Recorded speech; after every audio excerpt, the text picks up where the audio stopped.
بسم اللہ الرحمن الرحیم۔ السلام علیکم ورحمۃ اللہ وبرکاتہ۔ پیارے دوستو، آج ہم آپ کو سورہ بقرہ کا تعارف اور فضائل وغیرہ بتائیں گے۔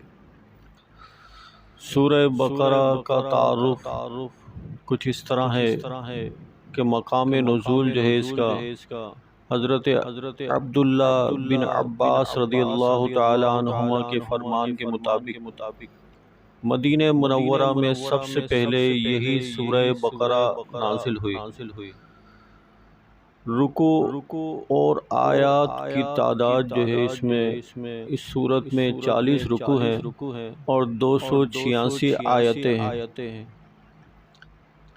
عربی میں گائے کو بقرہ کہتے ہیں اور اس سورت کے 8ویں اور 9ویں رکوع کی آیت نمبر 67 تا 73 میں بنی اسرائیل کی ایک گائے کا واقعہ بیان کیا گیا ہے۔ اس کی مناسبت سے اسے سورہ بقرہ کہتے ہیں۔ احادیث میں اس سورت کے بے شمار فضائل بیان کیے گئے ہیں۔ ان میں سے 5 فضائل جو ہے ہم آپ کو اس میں بتائیں گے۔ نمبر 1، حضرت ابو امامہ رضی اللہ تعالی عنہ سے روایت ہے، نبی کریم صلی اللہ تعالی علیہ وآلہ وسلم نے ارشاد فرمایا، قرآن پاک کی تلاوت کیا کرو کیونکہ وہ قیامت کے دن اپنی تلاوت کرنے والوں کی شفاعت کرے گا، اور 2 روشن صورتیں یعنی سورہ بقرہ اور سورہ آل عمران پڑھا کرو، کیونکہ دونوں قیامت کے دن اس طرح آئیں گی جس طرح 2 بادل ہوں یا 2 سائبان ہوں، یہ 2 اڑتے ہوئے پرندوں کی طرح قطاریں ہوں، اور یہ دونوں صورتیں اپنے پڑھنے والوں کی شفاعت کریں گی۔ سورہ بقرہ پڑھا کرو کیونکہ اس کو پڑھتے رہنے میں برکت ہے اور نہ پڑھنے میں ثواب سے محروم رہ جانے پر حسرت ہے، اور جادوگر اس کا مقابلہ کرنے کی طاقت نہیں رکھتے۔ دوسری حدیث میں حضرت ابو ہریرہ رضی اللہ تعالیٰ عنہ سے روایت ہے کہ حضور پر نور صلی اللہ تعالی علیہ وسلم نے ارشاد فرمایا، اپنے گھروں کو قبرستان نہ بناؤ، یعنی اپنے گھروں میں عبادت کیا کرو، اور شیطان اس گھر سے بھاگتا ہے جس میں سورہ بقرہ کی تلاوت کی جاتی ہے۔ تیسری حدیث میں حضرت ابو مسعود رضی اللہ تعالی عنہ سے روایت ہے کہ سرکار دو عالم صلی اللہ تعالی علیہ وسلم نے ارشاد فرمایا، جو شخص رات کو سورہ بقرہ کی آخری 2 آیتیں پڑھ لے گا تو وہ اسے ناگہانی مصائب سے کافی ہوں گی۔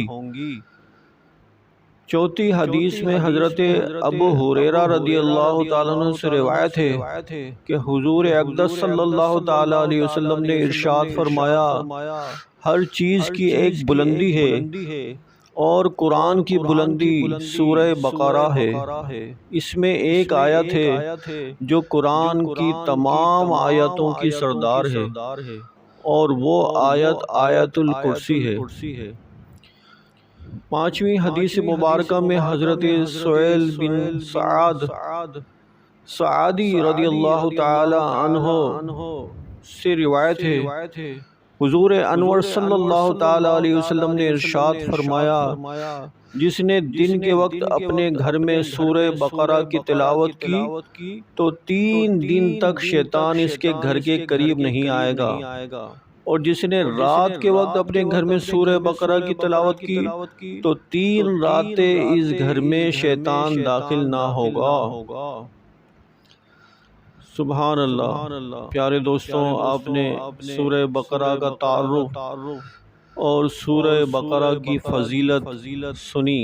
اللہ تعالی ہمیں اس کے اوپر عمل کرنے کی توفیق عطا فرمائے، اور سورہ بقرہ کو اپنے گھروں میں تلاوت کرنے کی اللہ تعالی توفیق عطا فرمائے۔ پیارے دوستوں، اللہ تعالیٰ سے دعا کریں گا کہ اللہ تعالیٰ سورہ بقرہ کے صدقے میں ہمارے مرحومین کی، ہمارے والدین کی مغفرت فرمائے۔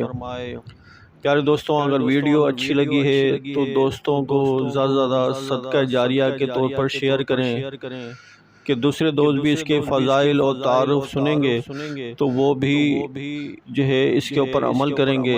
اللہ تعالی ہمیں خوب ڈھیر نیکیاں کرنے کی توفیق عطا فرمائے، آمین۔